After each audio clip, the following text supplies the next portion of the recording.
Nung mga taon na bulag ka sa pag-ibig, may nagawa ka na bang mga sakripisyong may mabigat na kapalit? Bilis! Kailangan agad sa gawang paglilinis ng matres. Ako,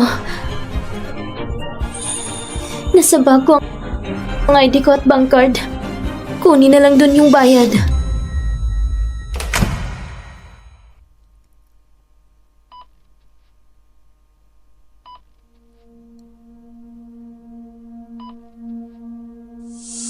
Miss Lou, anong pakiramdam mo?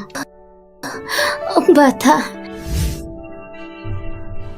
Nung dinala ka sa ospital, wala na ang bata. Ngayong gising ka na. Oo nga pala. Kailangan mo pang manatili rito ng 2 araw. Magpahinga ka muna. Kapag gumaling ng katawan mo, huwag kang mag-alala. Magkakaanak ka rin ulit.